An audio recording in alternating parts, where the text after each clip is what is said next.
Hello guys, welcome back to my channel. As you can see in the picture today, let's start the story of first part of a story where Issei was the true primordial dragon god of death. Hyoudou Issei always knew he was abnormal, what with his birth and all it was to be expected somewhat, but he never expected himself to be this different. He never imagined in his life that he would one day come to find out that he was the living walking embodiment of the Primordial Deity, death itself. But before we start, please consider subscribe to the channel and give this video a like. Don't forget to check the description for more informations. Let's get into part 1. Prologue.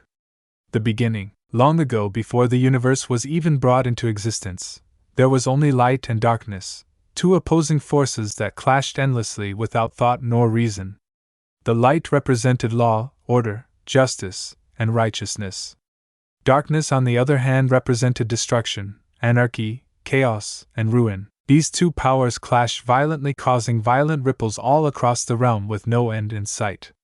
It was not until their most violent clash that the two powers had unintentionally created an anomaly, with their powers violently clashing against one another. The two sides clashed, and in doing so caused an implosion of the two powers, which set off a chain event that both created and destroyed.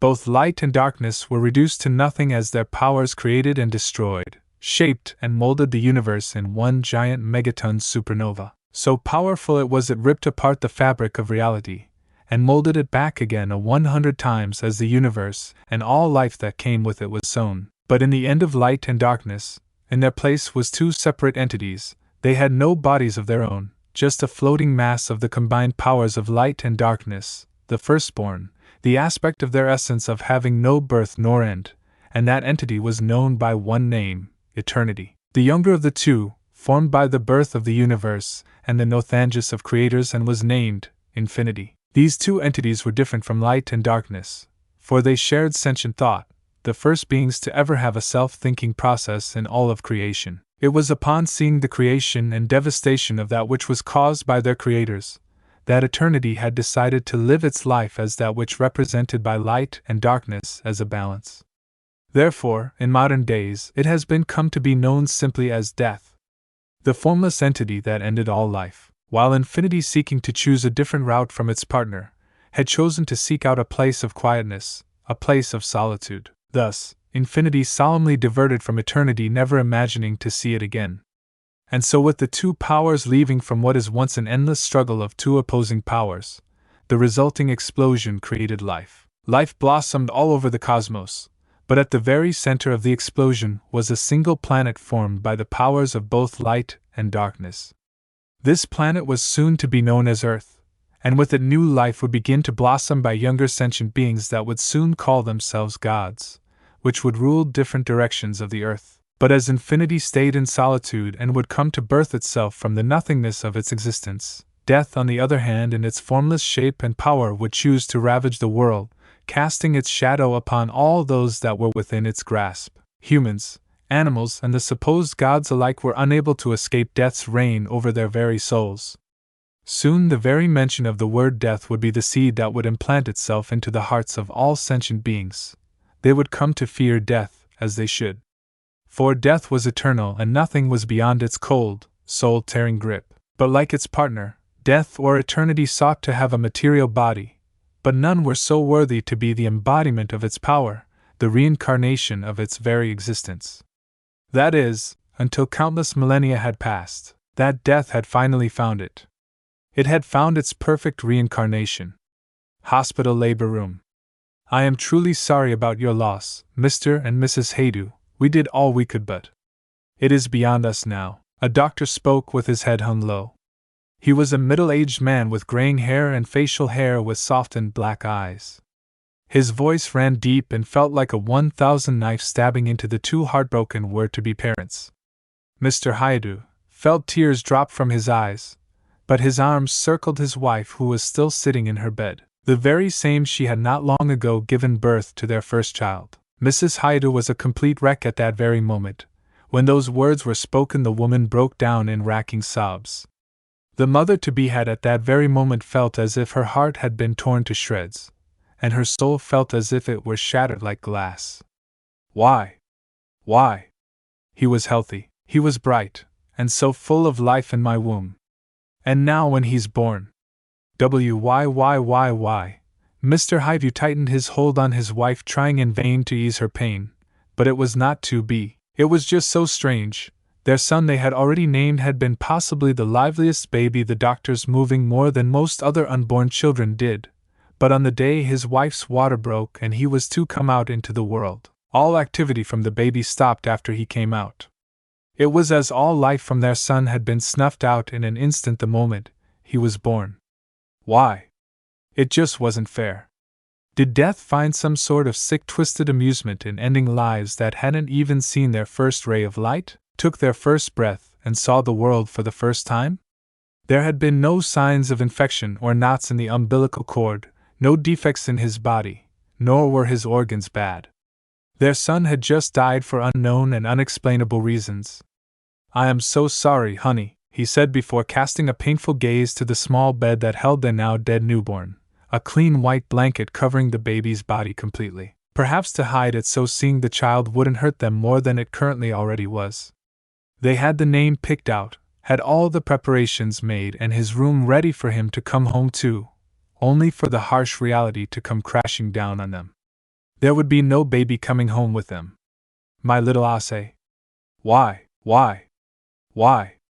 She wailed in his arms as the doctor stood aside, painfully mourning for their loss, loathing himself for his failure in saving the child even if it was beyond his control. So it was in that moment many would come to believe the life of a newborn had been snuffed out, cut at the bud before the child could experience the bright and warmth that was life.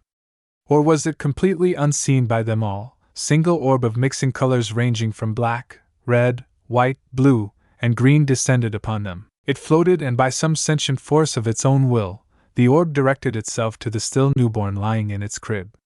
It was then the orb floated toward the dead child and slowly began sink itself into the newborn's body. Going through the white fabric covering the newborn, the orb simply infused itself into the child's body and fused itself with the soul of the child that had yet to be taken. And as if some miracle had come down to bless these two heartbroken parents, the blanket shifted. Bwah! Wawa! The sudden wail of a newborn caused all three adults to freeze up before the doctor snapped his head in the direction from where it was coming from, and when he did his eyes bulged in shock. The Hyoudous on the other hand were frozen in stunned silence at the shocking miracle that was happening before them. Wawa! The baby continued to cry, and soon the doctor was broken from his shock and quickly went to the child and pulled the blanket off the newborn. It was to his further shock that he saw a lively newborn baby struggling to get out of the confines of its crib. The doctor's professional mind began racing. He was sure the baby was dead as dead could be. No heartbeat, no pulse, the child wasn't breathing, it showed no visible signs of life whatsoever. See, could it have been possible I missed something? No, I checked everything. This baby was dead. Now he was not a religious man by any stretch of the word. He preferred the way of medicine and science than an unseen entity that you prayed would fix all your problems. But this was not something he had in all his years experienced before. This was truly out of his field of expertise. "I say, my baby. He's alive," the mother muttered out as she saw the doctor looking down at the lively newborn in a great deal of shock. Still he suppressed it as much as he could and gently wrapped the baby up in his blanket. Making sure he was wrapped up safely, he turned to the parents, and gave a big smile to the shocked parents. "Yes, it would seem this boy has someone or something watching over him. See, congratulations, you two, you have given birth to a healthy baby boy," he said, handing the crying newborn to his father, and to their surprise, his cries quickly stopped once he was in the presence of his father and mother. Sitting down next to his wife, he handed Issei to her, but was mindful to check his son for anything that could affect his health at any given point. When Mrs. Hyoudou got Issei, her tears fell even more, though now they were tears of absolute joy. Once she saw her son, Issei's brown eyes full of innocence, looking up at her in awe and childish wonder. So overcome with joy the woman hugged her child, her little Issei, with all the gentle motherly care she could muster. "Oh, my little Issei, our baby, our little miracle." Indeed, it seemed the happy Hyoudou couple was now a family, 17 years later. Walking along the streets of Kyoto was crowds of people ranging from businessmen and women to school students, men and women to even parents going out to shop or going to their school. Out of them all, it was mostly school students that were heading for their residential academy, and many among them were kids and some were teenagers. It was crowded on both sides of the sidewalk like it always was, but it was never as crowded as it was in the streets of Tokyo. Among these academy students, which the majority seemed to be teenage girls, were all seemingly staring at something in particular, then looking away before giggling with blushes on their face. Typical reactions the girls gave when they saw the person that had their attention. The person in question, however, did not seem to be joined with the other students. In fact, it seemed as if the student altogether was keeping distance from them. It was a male wearing the same uniform as the other rare male students, consisting of a short-sleeved white dress shirt with a black ribbon around the collar. But over his dress shirt, he wore just a black shirt. He wore black dress pants and black dress shoes and held his bangs slung over his shoulder. The male in question had short brown hair with a couple of bangs falling around his light brown eyes. He had a slightly, but healthy pale complexion, and for his age he was very well built. He stood a good 6'0", and having the body of a swimmer, one could easily tell the definition of his physique through his shirt alone. Broad shoulders and a slightly large torso with a hint of a six-pack. His arms were wiry, but were packed with muscle which were coiled and ready to be released at any moment's notice. He had a chiseled jawline with not a flap of any baby fat whatsoever on any part of his face, and his eyes seemed a tad sharp, what with the slightly golden look in his brownish eyes. The teenager in question seemed to just ignore the looks he was getting, and was just more busy reading a book in hand titled Mythology 42 edition. The teen was so cut off from the rest of the world that he seemed to just ignore the looks he got from his female academic peers, but in reality, their giggling and non-stop staring was starting to annoy him. "I can never get a break, it seems. No matter where I go," thought the male, who let out a small sigh as he continued reading his book. "I do say, age 17, was not your typical 17-year-old academy student.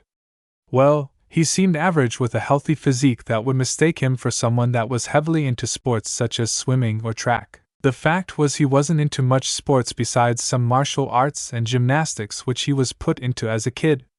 He wasn't much of a friendly person and was sort of loner, but could remain polite when he needed to be. The only couple of friends he had he could count on his fingers, which was just one at the current moment, but she was all the up in England, and they hadn't seen each other in years. But what made him different from others was because of his rather unique ability, something he's had for as long as he could remember. It was something that scared him at first, but so far he'd grown used to it as if it were an everyday occurrence, which it was. Issei felt a twitch in his brow once he heard the girls giggling again, and soon a small scowl formed. It was the same wherever he went. The girls that saw him always reacted that way, and it was starting to annoy. Don't get him wrong, he was a straight man, but most females he ever came across besides his old friend were just hormone-driven teenagers who couldn't decide for themselves and let their hormones do it for them. It irked him more than he would admit, since he would only be interested in a woman that could be just a bit mature, which ruled out about 99% of his generation. Why do you continue to not take advantage of your position here, kid? Any man would just die to be in your shoes. The twitch in his brow increased even more so before he glanced at the person that spoke. But the thing was, the person was not in human form. It was a spectral human man with square glasses and a perverted blush on his cheeks. His body was completely see-through, and thankfully no one could see him besides himself. Not that Issei really cared if they could or not. As you're already dead, so what could you even do besides peep under their skirts? You let yours ghost. Besides, I don't want to waste my time on shameless girls that can't even have some self-respect for themselves, but of course, you wouldn't know that now, would you, you perverted teen? The teen mumbled under his breath so the others didn't see him talk. It was weird enough as it is, it was the basic norm for him, but others would see it like he was talking to thin air. Yes, that's right. Hyoudou Issei, for as long as he could remember, had been able to see the spirits of the dearly departed. And it hadn't helped his life really. When he was young, many kids that saw him talk to thin air thought he was a freak and weird. Some even bullied him as a kid. Teachers thought he was doing it to just pass the time and not paying attention, which resulted in a scolding. It also didn't help that every time he got really angry that he caused many strange things to happen. Like for instance the grass he stood on would turn gray and completely die. If any small animals were in the area they would die. Squirrels would fall out of trees while birds would fall from the sky. He didn't know what it was, but since then had done everything he could to keep his anger in check. Yet in school it got so bad at times his parents had to transfer him to different schools a few times just to escape the chaos.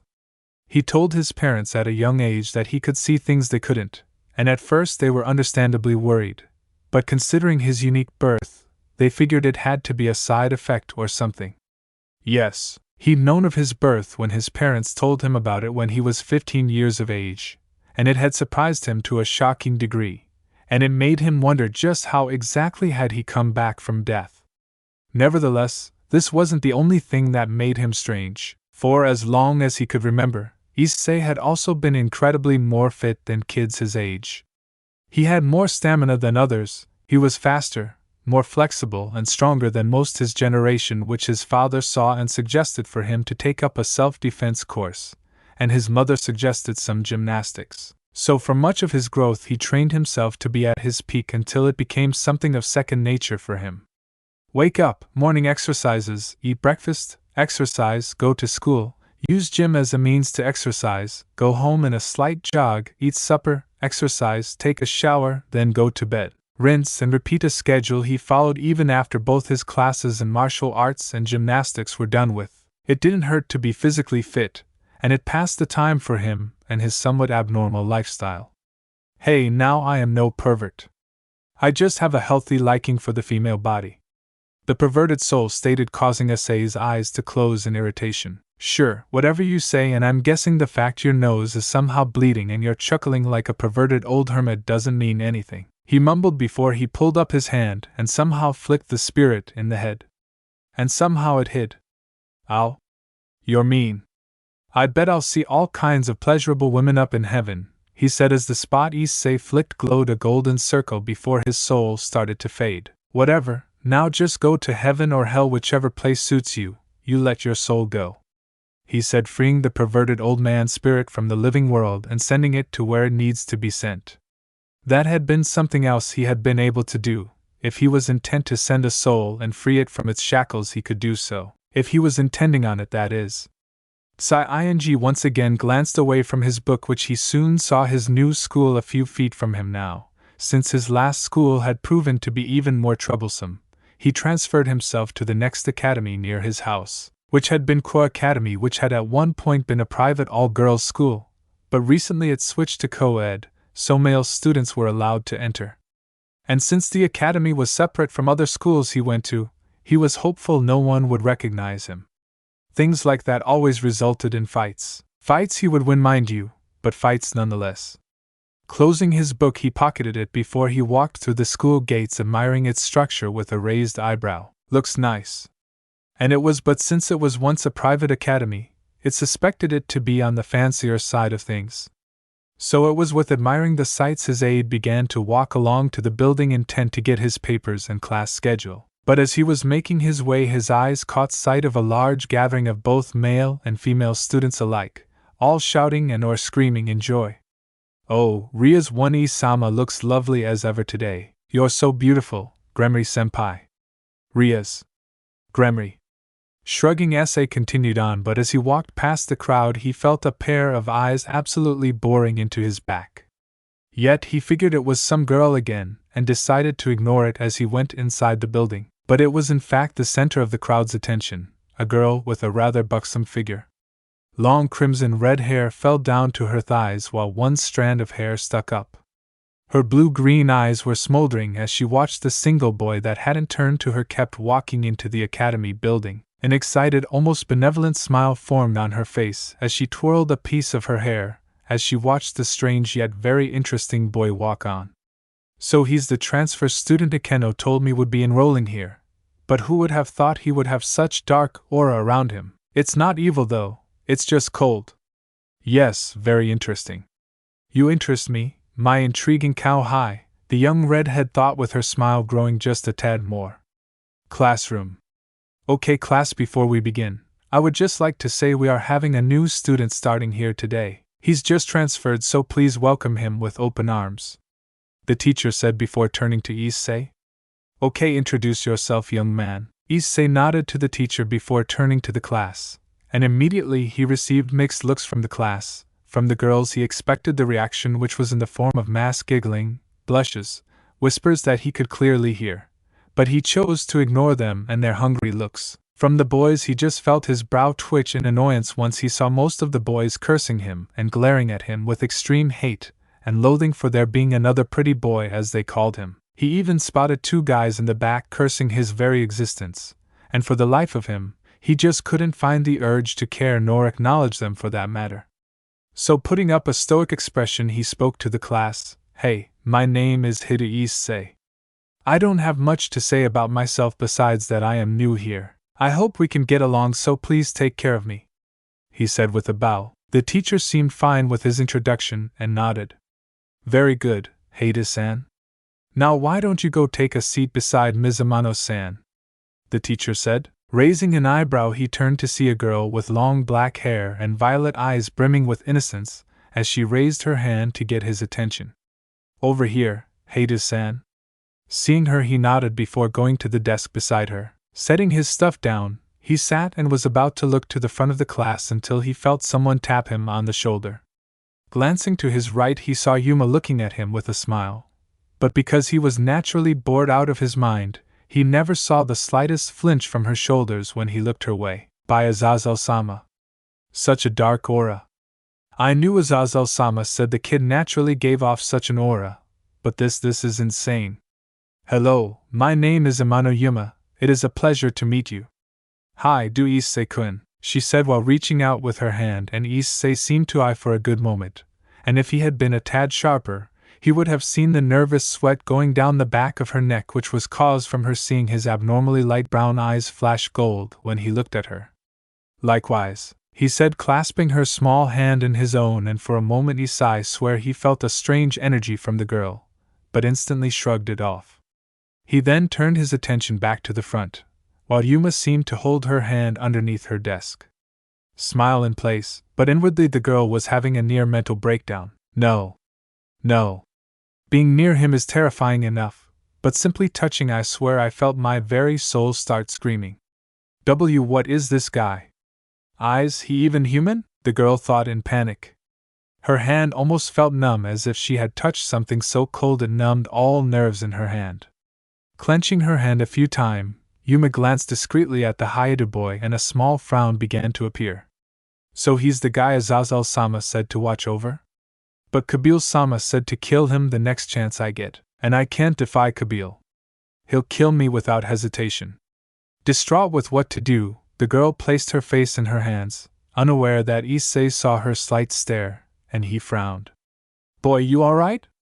he spoke, causing Yuma to flinch before she looked to see Issei gazing at her with a slight concerned expression. For a moment Yuma thought she would have felt that dark cold aura again, but his eyes just showed concern for her, so she just eased up a bit. Letting her cheeks grow a tad pink, she showed a small smile towards the Hyoudou.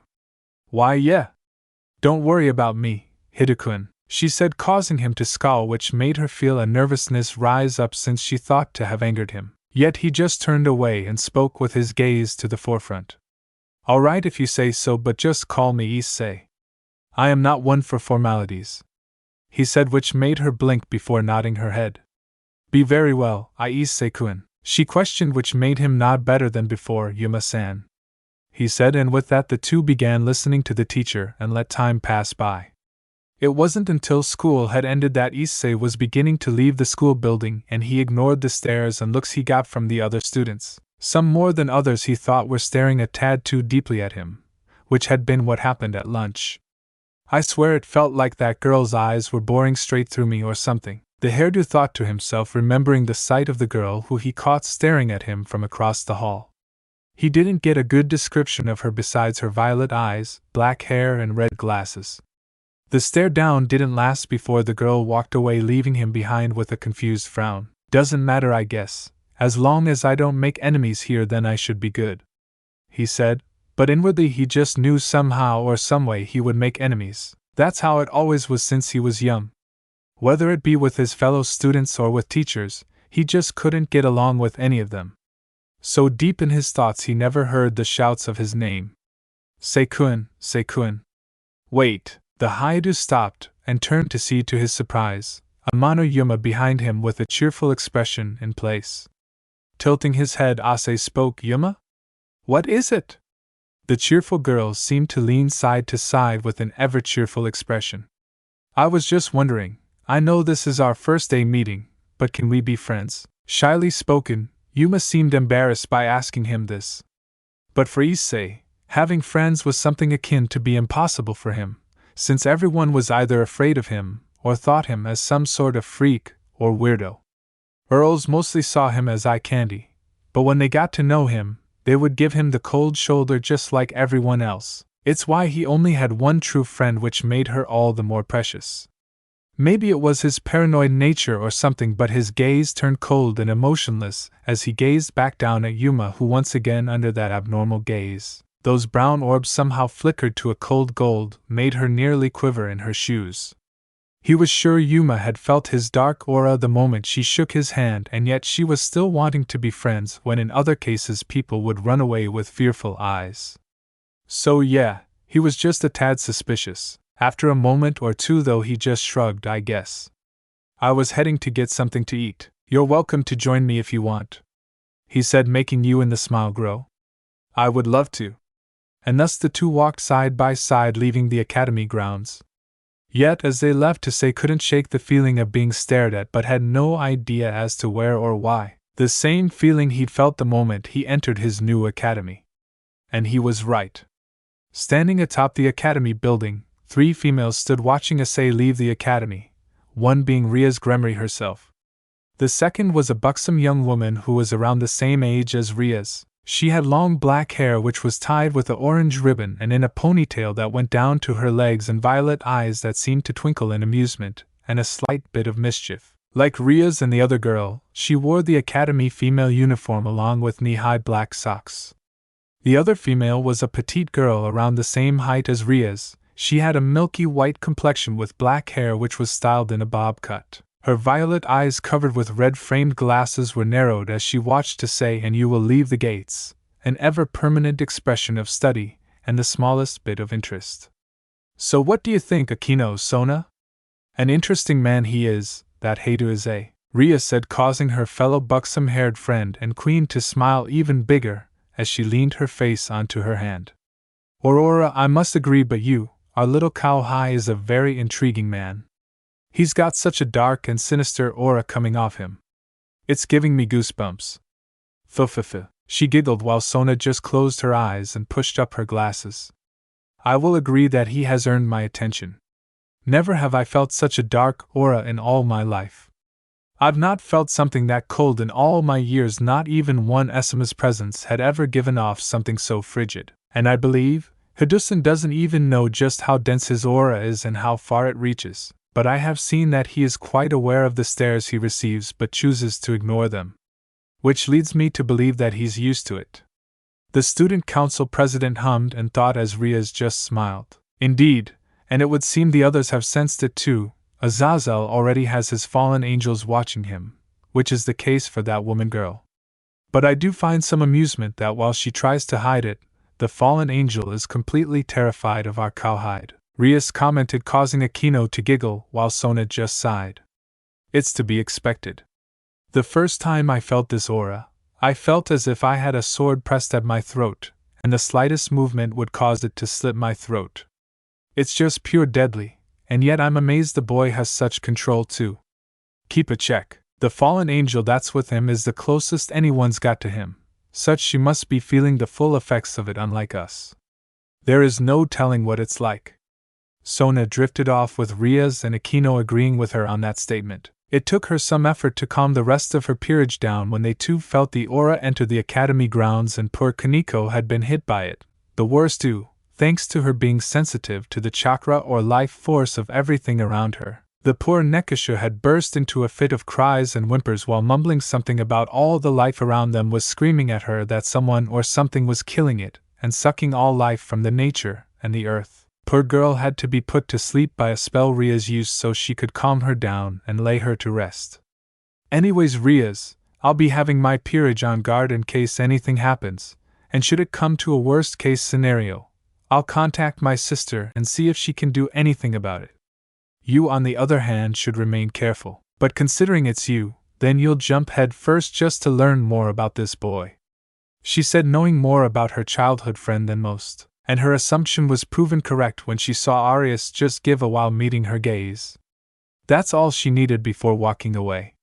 She needed to warn her peerage and prepare them for anything, whatever this boy had. Whatever sacred gear he possessed had to be immensely strong if it was already leaking such an aura off the boy. Once Sona was gone, Okino turned to her king. "So what do you suggest, but you?" she asked, making Rias think about it. Issei was clearly different from the other boys who frowned over beautiful women, or the pervert she's seen hanging around the academy. He cared more for his academic studies than lusting after the opposite sex, which she found endearing about him since it was rare to find males in this school that acted that way. Thinking about it for a minute, Rias gave a sigh before looking to Okino.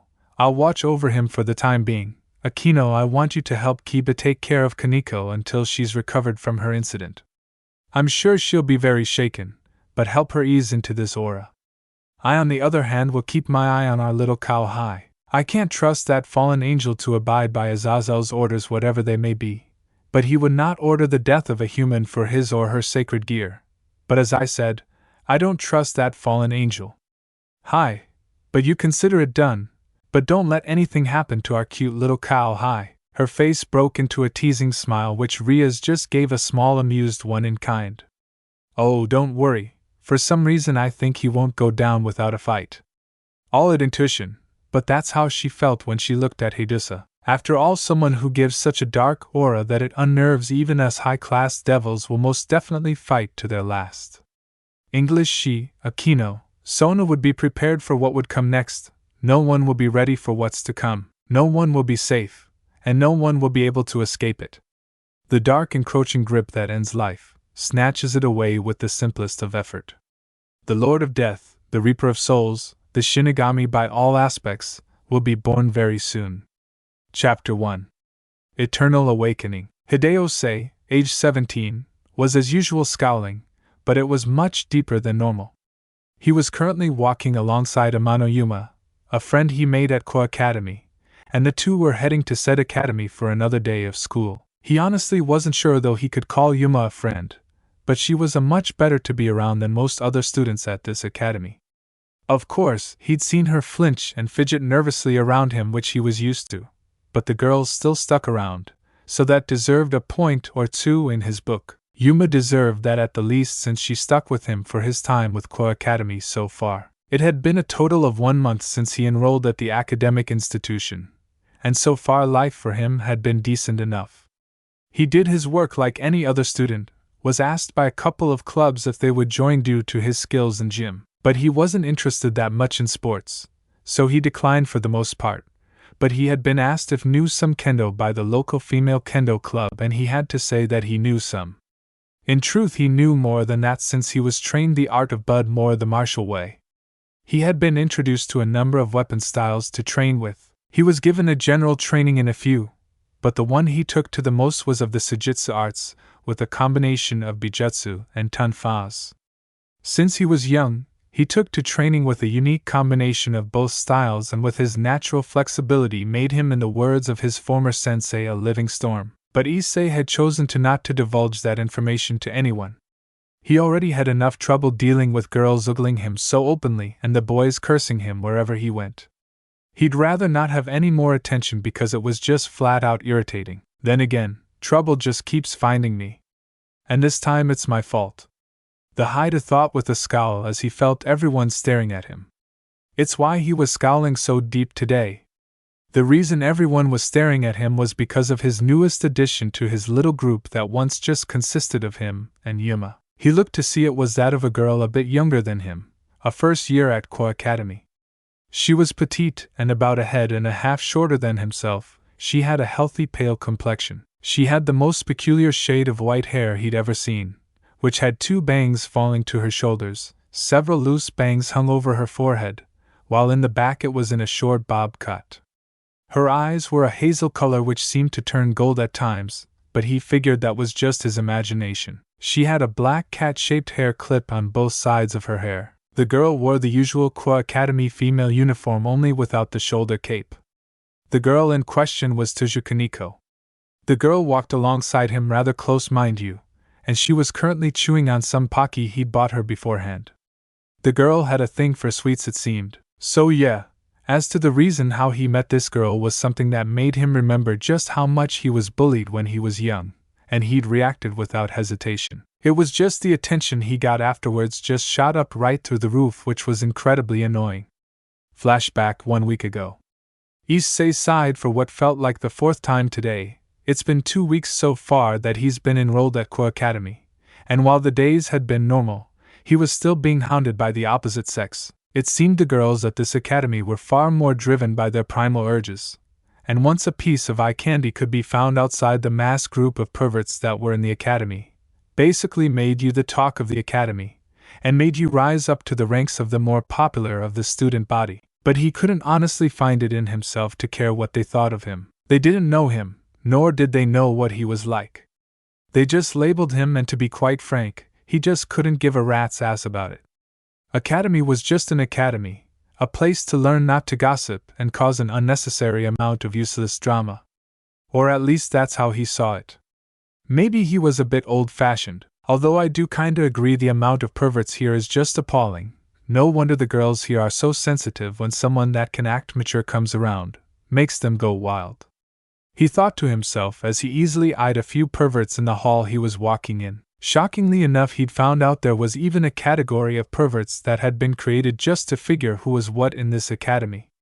Just goes to show just how bad the situation was here. He'd come across a few, 2 of which were in his class. The 2 named Motohama and Matsuda, 2 of what the girls said to be the perverted duo. He already knew the 2 disliked him, downright hated him, and he could say the same for them.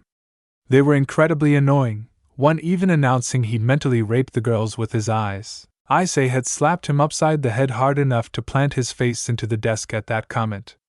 Did he mention that Hyoudou Issei despised perverts with a godly passion? Sure, it's in human nature to be attracted to the opposite sex, but going overboard with it to the point it's annoying the female gender. That should tell you something. Idiots. He shook his head at the stupidity of his fellow male students. He was just glad his parents raised him correctly, and in a good if a bit strict environment, what with all his training by his former senseis. Yet as Issei turned down the hall and began making his way to the school gates to meet up with Yuma, he heard a slight commotion on the side of the building. Feeling a rare moment of curiosity, he decided to investigate. It took only a moment to find out the commotion, which was a number of boys, possibly a couple of 2nd and 3rd years, standing around in a crowd. Raising an eyebrow, he listened in as they all laughed, and began jeering and taunting at supposedly someone in the crowd.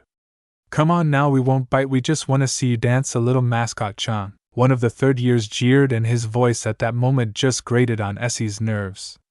"Yeah, it's not good to ignore your senpais, you know," another student taunted, and Essie saw through some movement of the idiots was that of a girl. A 1st year at that, with white hair, hazel eyes that seemed to be narrowed down at the ground. She had a white complexion and had 2 black cat-shaped hair clips on both sides of her hair. She wore the female uniform only without the shoulder cape. Then it all started to connect, and Issei's eyes narrowed dangerously as a scene of himself much younger than the girl was replaced in the same situation. Being bullied and picked on at a tender age until he was strong enough to fend for himself. The scene was all too familiar to him, and somewhere deep inside his mind, Issei felt something begin to strain. It was only when he saw the girl's downcast expression that this strain broke. Issei, for the first time in a long time, felt his anger boil to its near breaking point.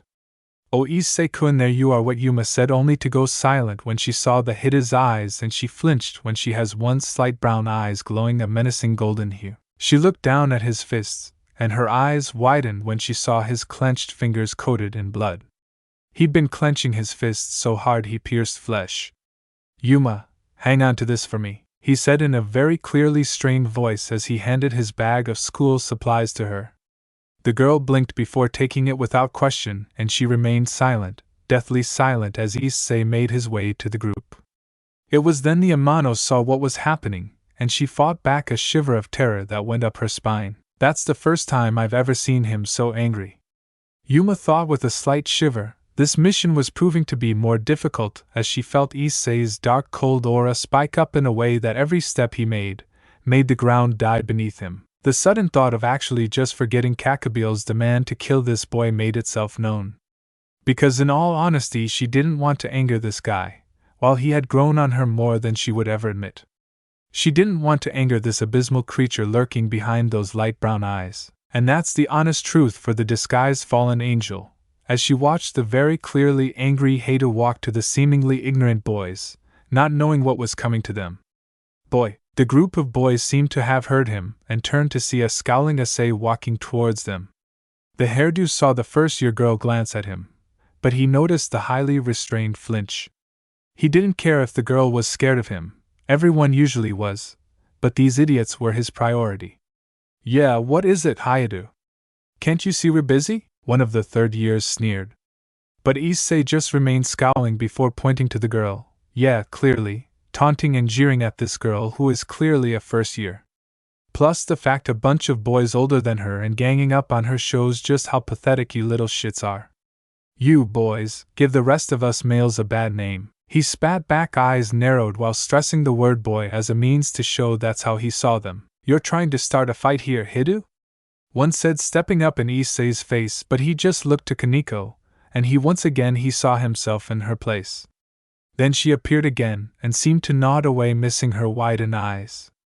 Then he looked back at the third year and spoke, his eyes easily piercing into the eyes of the other, who involuntarily flinched from the look in Issei's eyes. Yes, Issei said before swinging his fist into the third year's nose, easily breaking it, shattering cartilage against his knuckles. I am, he said before throwing the out-cold third year to the ground. Turning to the other students, he narrowed his eyes and spoke. Now come and pick on someone your own size, he said, beckoning the rest of the surprised boys. Then their shock turned to anger, and they charged mindlessly into their own demise. And thus was a scene neither Yuma nor the silently shocked Kaneko Tsuji would ever forget. Against a number of 10 students excluding the one he already knocked out versus only Issei, the Hyoudou seemed to just move easily, dodging their attacks with ease. The first punch he slapped away before sending an uppercut to the guy's chin before elbowing him the abdomen. Knocking the wind out of him, Issei followed up with a headbutt, causing the two girls wince when they heard a crack originate from the boy's skull. Issei then leaned back, letting the first one fall with his eyes rolled back as he dodged an attempt to bash his head in with a wooden stick from one of his other attackers. Catching the stick and crushing it in his grip, he pulled it away before backhanding the boy away, fracturing his nose in the process. Throwing the stick away, he spun around, catching a fist aimed for his face, and he glared back into the eyes of his third attack before he clenched his hand on the boy's fist. The boy started screaming as Issei clenched the boy's hands until his fingers were turning white. Then with a twitch of his hand, he broke the fingers. But before the boy could scream any more, Issei knocked him off his feet before bringing down his leg on his abdomen, causing him to cough up blood before going unconscious. "Oh, Hyoudou," he heard, but he ducked, dodging another male student's attempt to hit his neck before he spun around, to which he delivered a palm strike to the boy's chest. Letting him stumble back, Issei moved to the left, weaving past another pitiful punch, but he grabbed the offending arm and glanced at the clearly enraged boy before his glare turned cold. Pulling the boy along, he tossed him to the arm. Clenching his arm, he pulled up a student, bent his knee and bent it over his knee. Crack! The eye of the student howled in pain as Issei broke his arm with a quick and simple movement, but the Issei silenced him with a kick to the face. Oh my! This is unreal. He's really going at them, Yuma thought with a wide-eyed expression as she watched the fight. No, this wasn't a fight. It was a great ace slaughter. Turning to the currently recovering student, he simply moved as if he were floating and nailed him with a straight punch to the mouth, dislocating his jaw and sending teeth flying. The boy went out like a light after that and fell upon the others that had fallen at his hands. Then Issei turned to the rest of the boys, blood splattered on his face and eyes as cold as the frigid tundra, and then there was 4. He said, waiting for the now trembling boys who were now staring up at Issei's imposing figure with complete and utter terror. This monster just beat 6 of their friends all at the same time, and even went as far as breaking bones. And the Hyoudou didn't even seem fazed by it. Monster. One of them muttered, but the comment was easily ignored by Issei, who just kept staring at them with his cold golden hue eyes. Monster. Monster. Monster. The boys yelled before charging at him, desperation and fear clear in their eyes. But Issei showed no such mercy as they came headlong into a world of pain. Hands at the ready, he diverted to the right, dodging their attempt to get him before he dashed toward them. When they turned around, he brought out both arms and clothes, lined two of them. Picking them up by his arms, he used the momentum in the air and flipped before slamming both boys into ground, knocking them unconscious. Without missing a beat, he slapped a fist heading towards his face before grabbing the arm and kicking his feet out from underneath him. He threw the offender forward into the school wall, painfully slamming into. He slid down to the ground completely unconscious after that. Finally, he turned to see his last offender, who was coming at him with a punch. It was as pitiful as it was sad, and Issei made that clear when he merely slapped the fist away and punched the student in an uppercut, and the impact of his fist made the student stumble back. Then his eyes rolled back and he fell flat on back completely unconscious. Seeing they were done with, his aide took a breather, deciding it was best to calm himself. When he felt his heart begin to calm down, he turned to the white-haired girl who was staring at him with a great deal of shock in her hazel eyes. "Are you all right?" he said, walking toward the girl, who blinked before her eyes fully adjusted to his presence. Issei for a moment could see her shoulders were trembling. Maybe he had went too far on the guys and scared her. But then the strangest thing happened. Her hazel eyes seemed to peer into his light brown ones, and for a moment he swore he felt a strange energy from the girl, yet it dispersed as quick as it came. Then she came up to him and pulled out a handkerchief from her pocket, and Issei was momentarily shocked when she reached up and began wiping the blood off his face. "Ah shit. I was messy," was his idle thought, realizing there was indeed blood on his face. "Thank you?" he heard, and blinked when he saw that it was the girl that spoke. Her voice was a tad monotone, but there was gratitude, that much he could tell. Yet was it him, or did he sense a bit of concern as well? "Nah, you're welcome," he retorted back, yet he felt a bit taken in by her eyes. For a moment this girl kinda made him think of a cat for some reason. "Are you hurt?" she asked again, and Issei just sighed and shook his head. "Nah, I'm fine, I've been through worse," he said, which was very true considering his history with school bullies and ignorant teachers. "Anyway, you should head on home. Don't want you encountering idiots like them again. Want us to escort you?" he suggested, surprising himself at his offer. But the girl just moved her gaze away from him and to Yuma for a moment before shaking her head. "No thank you, I will be fine," she said, making Issei nod. "Alright, well, guess we'll see you tomorrow then." Turning away, he was about to walk toward Yuma when he felt someone grip his hand, making him stop in his tracks. He was a bit surprised at the amount of grip the girl had for her body frame. It was surprisingly very deceptive. "My name is Kaneko. Tuju Kaneko."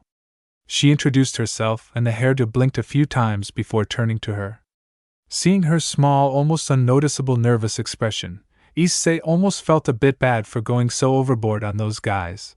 Perhaps he had scared the girl. "I do Issei, and over there is Amano Yuma," a friend of mine, introducing both himself and Yuma, who blinked in the background before she felt Kaneko's gaze on her, which seemed to linger for more than needed. Then the girl looked back at Issei and she nodded. "I see. Issei-san, thank you again," she said, bowing her head. Then she walked off while Issei and Yuma watched her leave. Then Yuma looked towards the downed students, and she looked at Issei with almost an exasperated expression. "Think someone will come get these guys?" she suggested, making him look her way with expressionless face. "Maybe, maybe not, I don't care either way, now let's go." And that's all she got before Issei made his way of as well. Yuma just shrugged before following after the hairdo. She wasn't about to argue with him after all. The brutal beatdown had been an eye-opener for her as well. It showed that while Issei may seem human, he didn't show the slightest bit of mercy to those that made him angry. Pined endearing in a way. "You're making it very hard for me," Issei sent to follow through with this mission, Yuma thought, watching Issei with a slight smile. Her fallen angel instincts seemed to rage on either running from this guy or getting really, really close to him. None of them noticed though a certain distortion in the air on the room before it revealed a familiar woman that had watched the entire scene with a great deal of shock. Sona had just witnessed the new student do something inhuman, taking on 10 people at once without even being scratched once. His movements were smooth and fluid as if he were dancing around them, and the brutal efficiency that had made her wince a bit. Now I know there's something very off about this human, Sona said with narrowed eyes before turning away. She needed time to contemplate and plan on future moves on when or if this boy became something more in the future. Flashback end. And that's how he met Kaneko, and since then for the past week he was always greeted by the girl at the school gates, and on occasion would come to sit with him during lunch. He didn't mind really well, he didn't have friends that went past the number 10.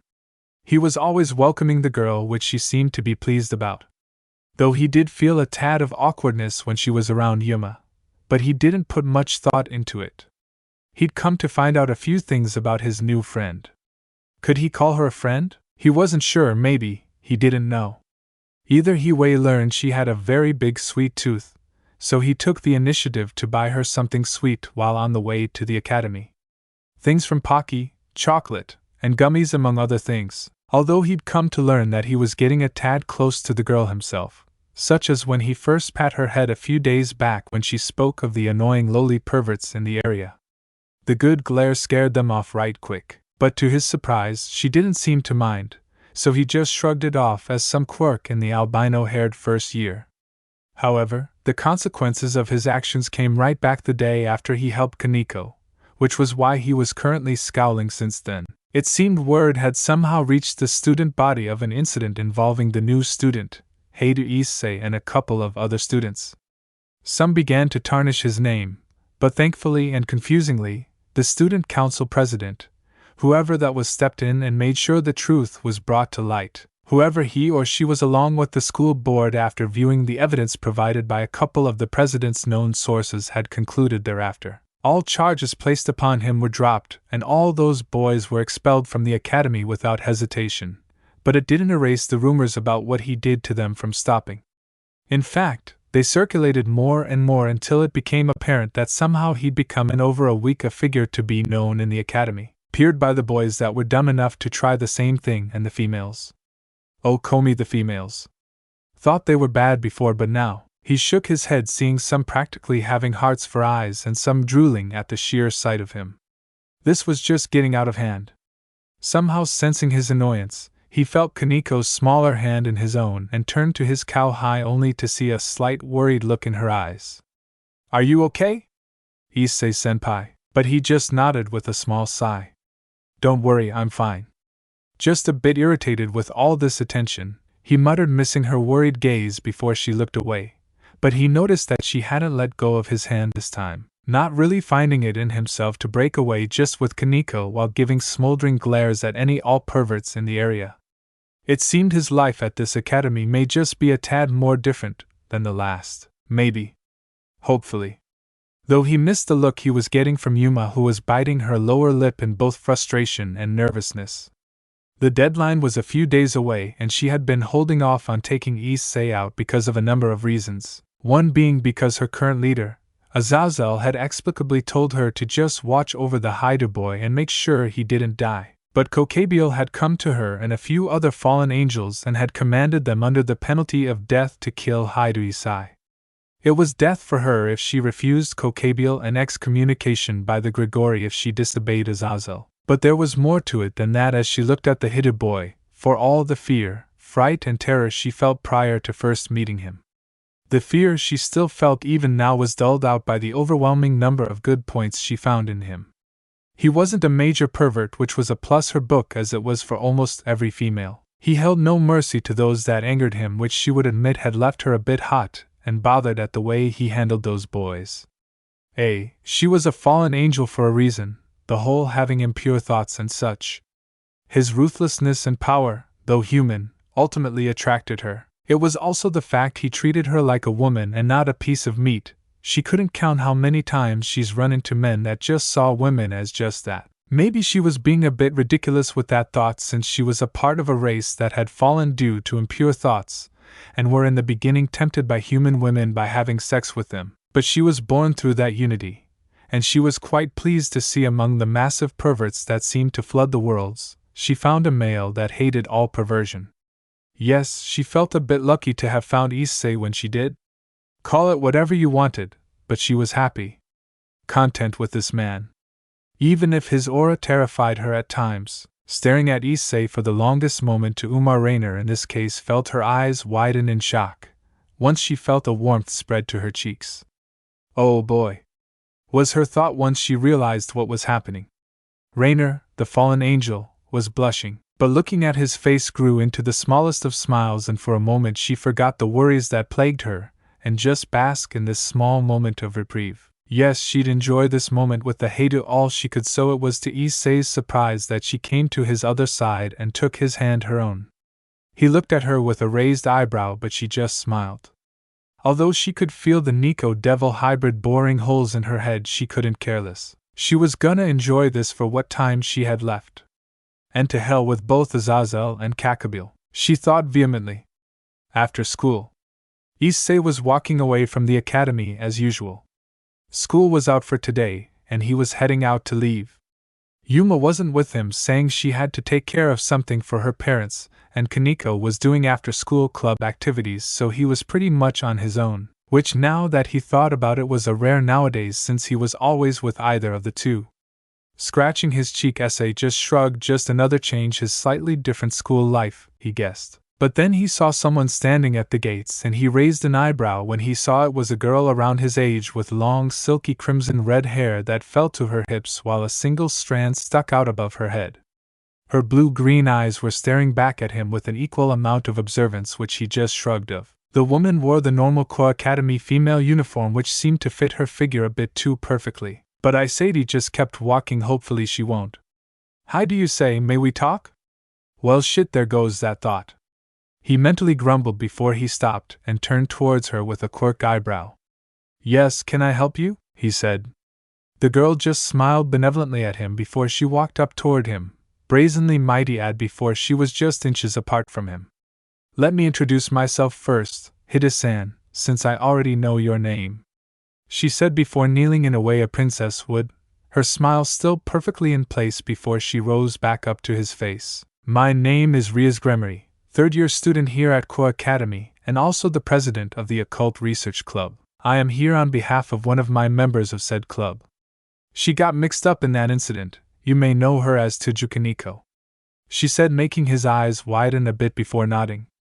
Yeah, but that's been taken care of and she's all the better for it, he said, but her smile grew before she let out a giggle. That may be, but I'm happy Kaneko-chan found a reliable senpai in you. She even speaks of you from time to time, and she rarely speaks much at all, Ria said, causing him to look at her with slight surprise. Kaneko talked about him. Oh, don't look so surprised, you really helped her out of that situation, which is kinda why I'm here. Here she flushed a bit while scratching her cheek a bit, making his brow quirk up before he looked at her a bit more intensely. Oh, and why's that? He said, not noticing her cheeks darken a bit more from his intense gaze. Well, as her president, I felt it was my duty to thank you for saving her from that, but I've just been so busy with club activities and the like that I never had the time to. Which is why I used the free time I had to thank you in person, so let me just say this. Bowing her head, the girl spoke with a grateful tone that spoke of how thankful she really was. I, Riaz Gremery, hereby thank you Hyoudou Issei for protecting our Kauhai. Her tone was so regal and formal that it reminded Issei of a noble of sorts, which made him flush a bit since he wasn't all that into the etiquette status of how nobles were to act. Raise your head, I'm not much into formalities, just call me and you're welcome about Kaneko, he grumbled a bit. But then as Riaz raised her head, he felt a smooth and soft hand caress his cheek, making his eyes go wide before he turned to see Riaz peering at him, into him with eyes full of attentiveness and a slight gleam of something he couldn't discern. Riaz-san, he said, feeling his cheeks turn a bit red from her action, but she seemed to just tilt her head before smiling at him. Oh, sorry, I was just admiring the man Kaneko makes you to be, and she clearly wasn't exaggerating. Anyway, I am also here to ask you something if you will hear me out, she said, although her hand drifted from his face, but his attention was on her at all times now. She just openly touched him in public, and while it seemed like a simple gesture, he was still put on edge for some reason. And what would that be? Riaz just dug her hand into her pocket before pulling out a slip of paper that seemed like a brochure.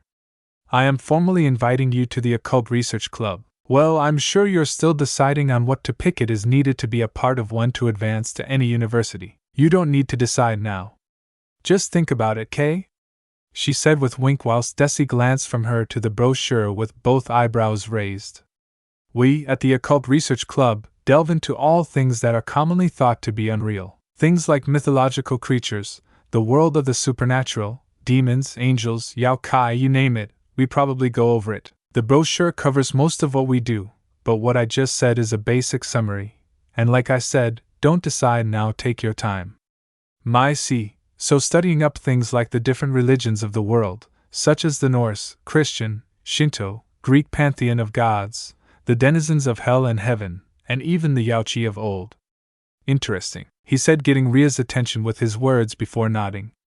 Yes, stuff like that, though I'm surprised you know so much already, she asked, causing the hairdo to rub the back of his head.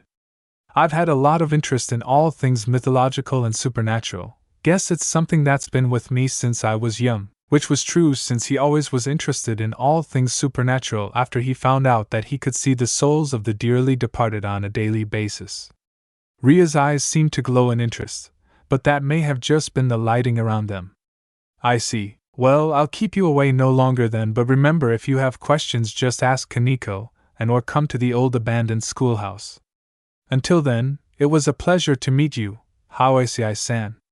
She quickly corrected when she saw the twitch in his brow. She was quick to cover her slip of the tongue with a giggle before walking off. Watching her go, Issei once again looked at the brochure and he gave a slight before pocketing the parchment, not seeing the slight red glow of a runic circle on the back before it vanished. I should head on home, it is getting rather late.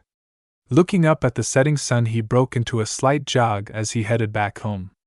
Watching him leave, Ria's smile deepened as another girl, so Nasatri to be exact, came to her side. Was that wise, Riaz?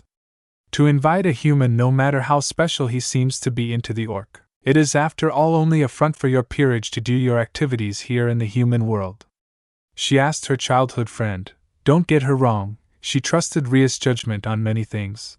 But this was risky, especially for Riaz due to her special case. You know, I don't know myself, but the way Kaneko spoke of him made me curious enough to meet with him myself. And I wasn't disappointed. I could feel that dark cold aura coming of him in waves, and it was highly disturbing, so much in fact I almost broke into a sweat. Yet I could tell he was a truly honest and good man. Am I risking a lot? Yes. Perhaps I am. But this boy? No. This man interests me greatly enough so to take that risk, she said, causing Sona's eyes to widen when she caught them, meaning her friend's words. As you? Riaz, you? Just smiled before walking away. Don't worry too much, Sona. I know that I'm risking a lot, but Issei's sense existence is enough for me to go that far. But I have faith in my cowhide that he will interest me. And perhaps, maybe, just maybe, he'll be my saving grace, she muttered, grasping her chest tightly as Sona looked to Riaz with a bit of pity. If only I could help you like the friend I am. Yet I can't, and you must take such risks like these. I am deeply sorry, Riaz. Sona thought somberly as she watched Riaz walk away. Neither of the two know that Riaz would get her wish. Only it wouldn't be what they were expecting. Park District. I do say, sighed a bit, something he'd been doing a lot lately. But you see, he was going to go on home, but he met up with Yuma on the way, and she was exuberantly asking if they could spend time together. They were friends, so he didn't see much point in denying her, which was why he was in the Park District instead at home.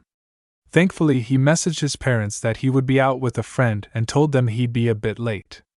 After that, he'd taken to go out and eat with Yuma for a bit, watch a movie and just relax at the park. It was in the night, and currently he was sitting on a bench, but Yuma now in some casual clothing consisting of a short black dress with a small light purple jacket on top. Currently Issei was seated, but to his slight embarrassment the girl was napping on his shoulder. Yuma? Speaking to the girl who just seemed to be in her own little world. She just hummed in response before moving deeper into the crook of his neck. Don't you think it's getting a little late? he said, making her eyes open a tad before looking up at the sky. Indeed, it was night time, possibly around 11 to 12 right about now. But the girl surprised him when she wrapped her arms around him and snuggled deeper, causing his cheeks to flush darker. We can always sleep here, you know. Clearly she wasn't in the right state of mind to say that, or so he thought. He wasn't sure if she was serious about that or not, but just chose the latter. Still, he sighed and looked up at the stars, and a rare smile of his own made itself apparent on his face. He could see them fully and clearly, all the stars twinkling up in the sky above them. A secret quirk of his, but the space and all it represented. Just looking up at it soothed him even on his darkest days.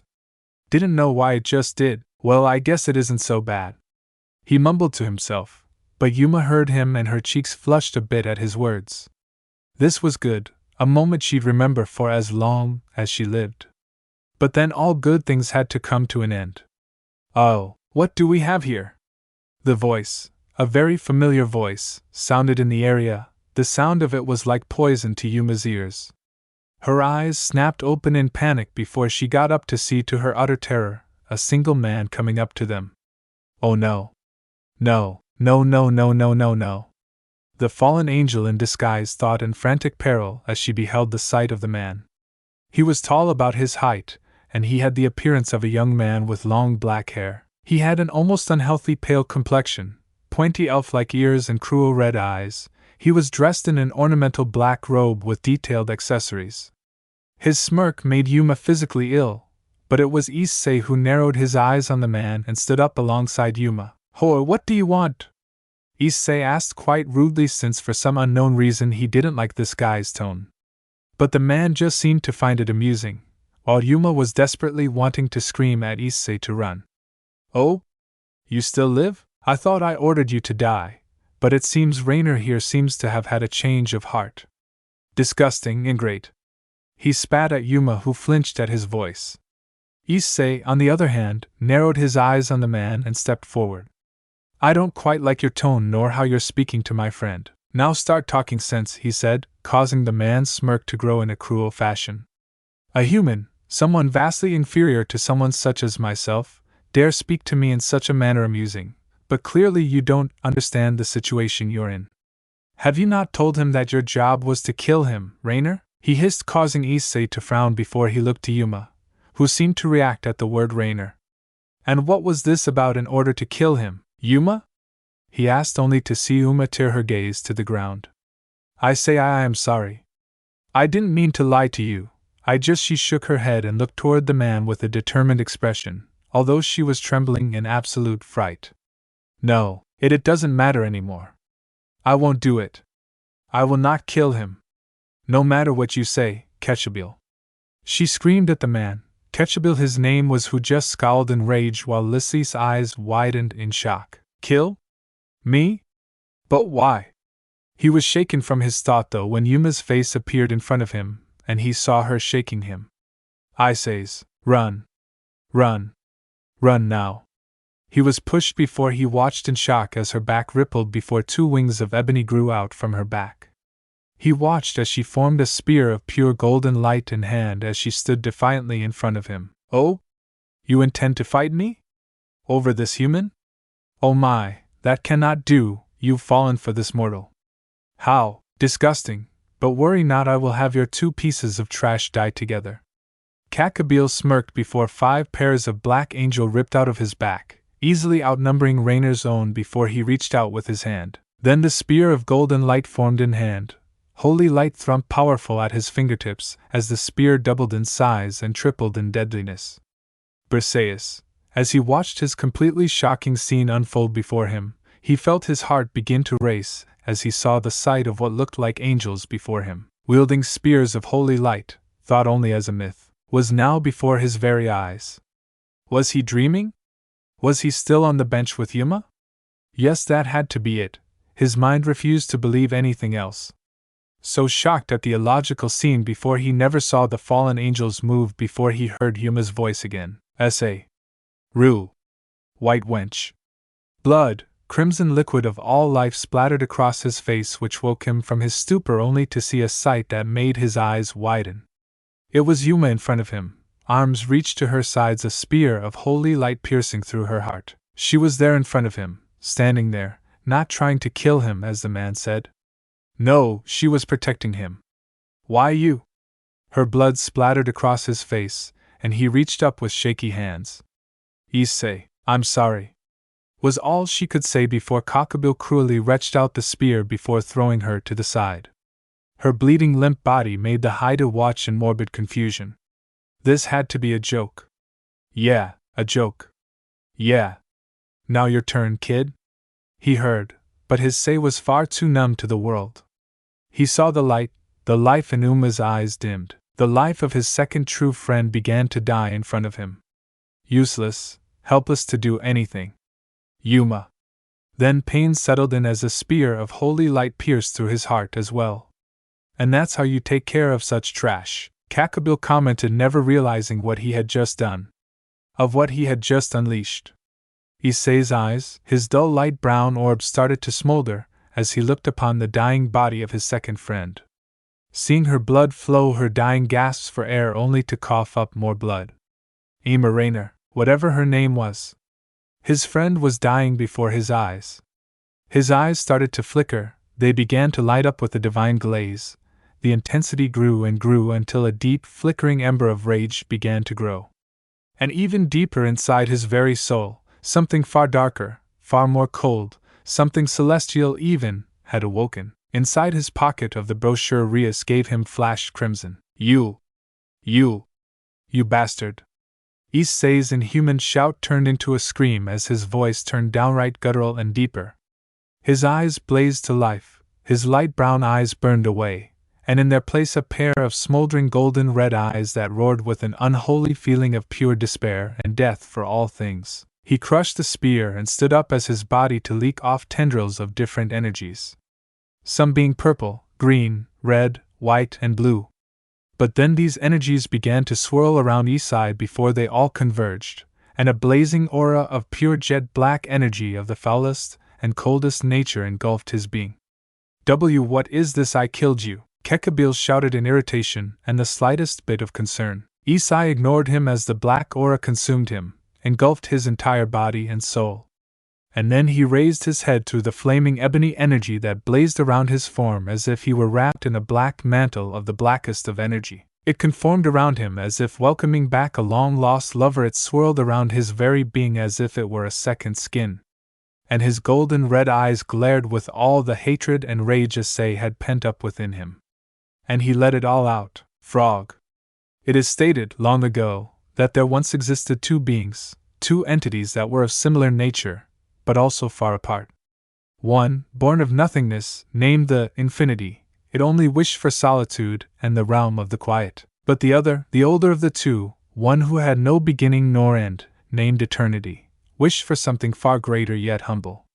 What it wished for was balance, and in so, upon taking up the mantle of that which takes all life, it was named Death. Legend of the Shuram no Kami Kinte. Chapter 2. Primordial Emergence. Cockabille was a man known throughout the three realms as an entity of legend, a leader of the fallen angel organization, Grigori. He was one of the very few fallen angels that survived the Great War long ago in ancient times. He prided himself on having fought and survived in battles against beings of legend, such as the original Satans, and even the biblical God himself. He bore witness to many things and the strangest happenings in all the world. It led to him developing a mindset that made him see all races were beneath his own, the fallen angels, devils, Yaoqi, human, and even the likes of their former race, the angels. His pride did not allow him to think otherwise, which led to why he was heavily opposed by both Azazel and Shemizi, the other two Grigori leaders, about continuing the war so long ago. In order to rebuild their forces, though, Azazel and Shemizi agreed the only way to recover was through a number of means. 1. To mate with their race to repopulate the fallen angels, or to his disgust mate with humans. 2. Was search for particular humans out in the world, ones who could be sensed to be holding a sacred gear in them, and should they prove to be potentially usable, then they would be invited to the Grigori. And Cockabille despised every second of that plan, and each time a human was brought into the organization, he was livid about the entire thing. It's why when he found out about a particular target of interest that Azazel had been keeping tabs on, he decided to check out what it was, and he was enraged to find out that it was yet another disgusting mortal with possibly an incredibly powerful sacred gear buried deep within him. The sheer thought of another human joining the Grigori ranks, one that wielded power, disgusted him beyond reason. That's why he had approached the ones Azazel charged with watching over the human, and ordered them to either kill the boy or he would in turn kill them himself. He'd given them a deadline as to how long they had before he intervened, but his patience grew thin when he felt the boy was still alive after he clearly wanted the little maggot dead. It's why he came earlier than expected, leaving completely under the radar of both Azazel and Shemazai, and came to this cesspool that was a mortal dwelling, and tracked the brat down himself. Disguising his presence was easy enough. It would be no good to alert the devils of his presence until it was time. After all, he had more important plans ahead of him, and killing this human mortal would be quick and simple, right? That's how he thought it would be like as he hunted down the little rat, only to come to find out one of the fallen angels, Rainer, was with the mortal. Yet, she wasn't killing him. Oh no, she was being with the worm. He'd followed the two keeping tabs and saw that she had no intention of killing him, because the damn wench had clearly changed her mind, a change of heart if you will. It was clear to him, very clear in fact, that Rainer had grown a soft spot for this mortal. No, it wasn't that. Her eyes spoke of it very well. One of his own kin, a fallen angel, had fallen for this mortal boy. The disgust that grew within him was as strong as the will to kill the bitch. Which is why he waited for the right moment to kill them both. A sort of mercy, he proposed to kill both of them so they could die together. Who said he wasn't the least bit merciful? Or that's how he thought it would happen, kill Rainer and then kill the human worm. But it seemed his plan had been undermined by one simple thing. The human was still alive. No, thought Gakabiel as he watched a few feet away, eyes glued on the mortal who was supposed to have died. This boy clearly was no longer human due to the fact of what was happening to him, and yet his mind raced as to how or exactly why the boy was even present in a physical body. He'd put enough holy energy in that spear to vaporize the human body in seconds. So why was this boy still alive? How? I know I killed you. How did you come back to life? Gakabiel spat in annoyance, but the boy remained unresponsive. Hunched over with a mass of the most pitch dark of energy which swirled around his body. The boy was clutching onto his head, daring to glare at him with such eyes that led with such unholy hatred, a mix of gold and red that seemed to go right through his body and grip his very soul. DCH, no matter, I will kill you before you can unleash whatever is inside you. The fallen angel spoke before raising a hand, and this time he generated an even stronger spear of light that was 4 times his own size. Packed with enough power that would surely wipe out this boy's body in an instant. As he readied to hurl the spear, his sick twisted yellow eyes narrowed once he saw the boy's energy became more and more erratic by the second. Die. Throwing the spear, he watched with a smirk as the spear sailed toward the boy who just kept glaring at him, defiantly even in the face of his inevitable demise. For a moment, Gakabiel felt his skin crawl from the look of those eyes, so filled with hatred and rage the likes of which even he could not fathom. Even as his demise approached, the boy had such spirit to openly defy one who was so vastly superior. It made him sick, which made it all the more enjoyable as the spear fast approached the boy. Surely, this time in his mind the boy would die, and whatever that was trying to awaken within him would die alongside him. Yes, surely. Alas, that was not to be. The spear crackling with holy energy, enough so to wipe out a quarter of the city they were in, impacted with the boy, and yet the most inconceivable thing happened. The spear stopped upon impact with the boy, and it was then absorbed by the encroaching dark power that seemed to come alive around the boy. Gakabiel, upon seeing such a thing, made his eyes widen in alarm, his concern growing more intense as he saw his own spear of light be absorbed as if it were nothing. What? In the name of... Gakabiel started to utter, only he was stopped in mid-sentence when Issei's glare pierced through the darkened veil that was swallowing up his body. His eyes stayed on Gakabiel, freezing the man on the spot. The boy slowly let go of his head, gnashed his teeth, and as the ebony aura around the boy conformed around him, all seemed to go silent as the effects of the energy took hold. His clothing slowly reduced to nothingness in the wake of this energy, revealing much of his body. Surrounding him in the mantle of the purest obsidian, it shifted as if it had a will of its own. His entire body became a misty black cloak.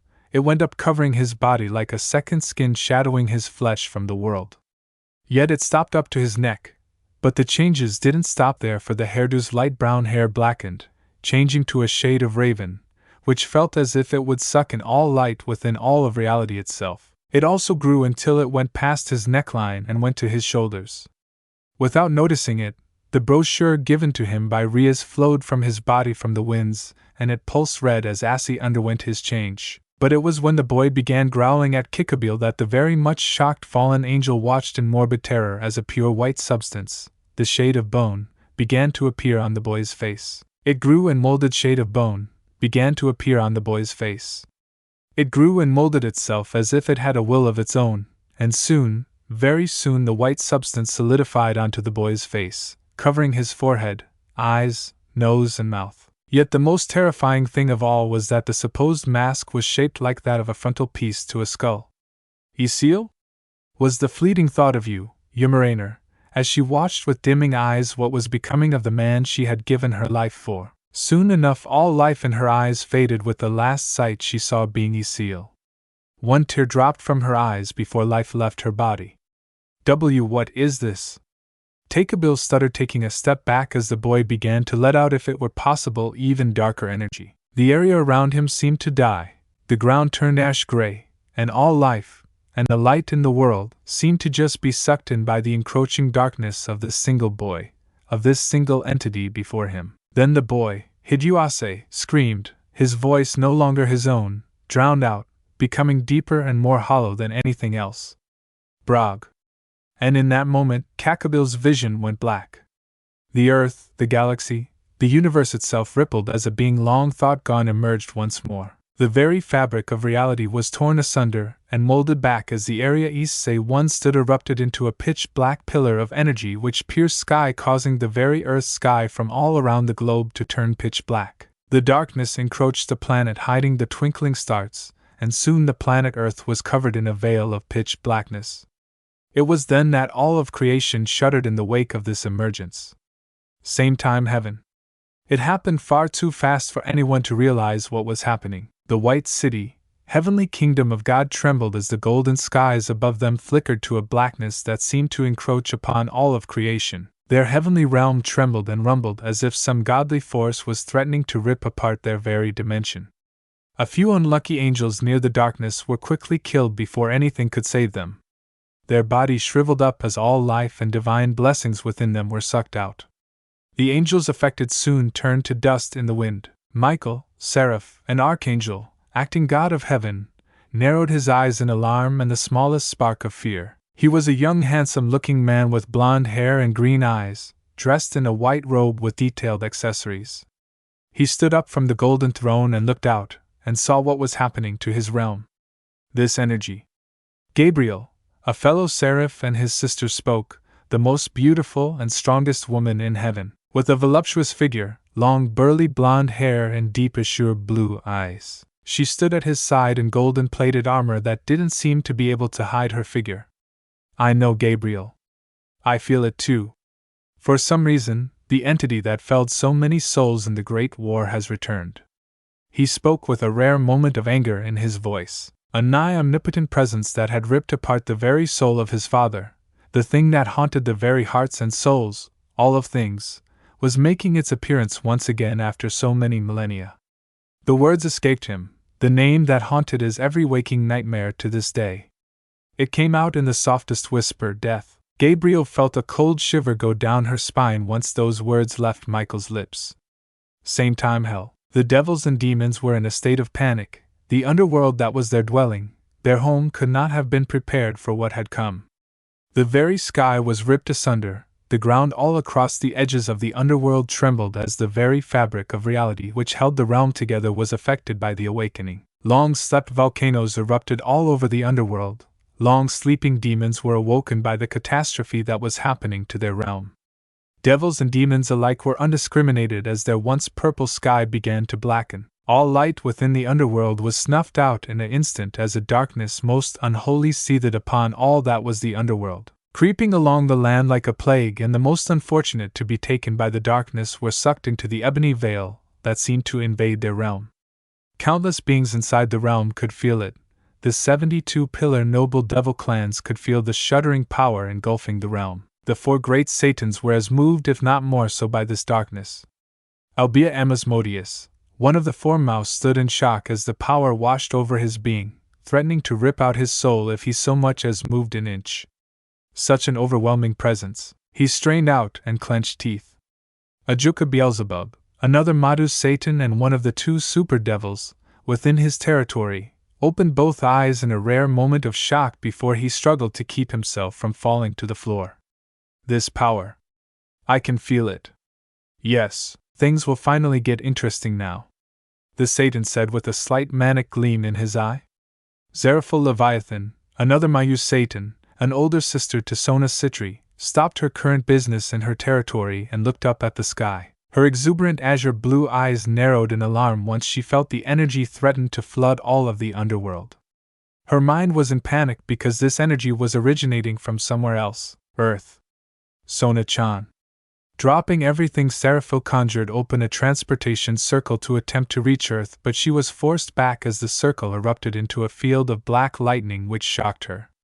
This made her eyes widen, as even the dimensional gap wasn't allowing travel between worlds. Backing away, Seraphil had to wonder what held so much power to affect the realms and even the underworld like this. As deathly worried as she was for her little sister, her devil instincts were demanding 2 things from her at that moment.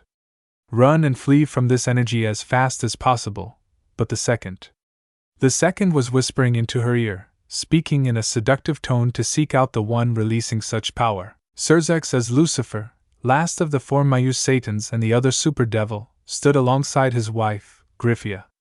His blue-green eyes were narrowed in concern and worry as he watched his attempted transportation circle short erupt into a strange field of black lightning. He'd felt the imbalance of the underworld the moment hell itself shuddered. And he was currently very worried for his dear little sister, Rias Gremory, who was stationed on Earth. The realm where he could just feel the energy was originating from. Damn it. What's happening? He said while he and Gryphia stood there helpless to do anything as their attempt to reach Earth and ensure Ria's safety was denied. Serzex, this energy. It's not normal. It almost feels like his wife and mother of his child spoke in a soft manner, and the red-haired man nodded in confirmation. Yes, it feels just like back then, this soul-numbing coldness. It's the same as back in the Great War.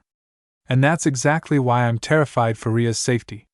He started trembling and his eyes started flashing blood red, just showing how stressed the man was. He could feel it, whatever was happening. It was affecting everything he's ever known up until now. What was happening? But the devils were not the only ones affected by this apocalyptic phenomenon. In fallen angel territory, they too were being affected by the deathly presence washing over the realm. None more so than those at the Grigori HQ, as many of the fallen angels were running around in panic. One man stood watching from the roof, his fists were clenched, and his eyes were narrowed in a fury that was so unlike him. He had the appearance of a man in his 20s with black hair with gold bangs in the front and black facial hair. This man was none other than Azazel, Governor General of the Grigori organization and fallen angel race. His fists trembled with blood beginning to leak out from his fists. Akabil, what have you done, you fool? The usually laid-back man roared at the black night sky as he felt the underworld's very stability start to shudder.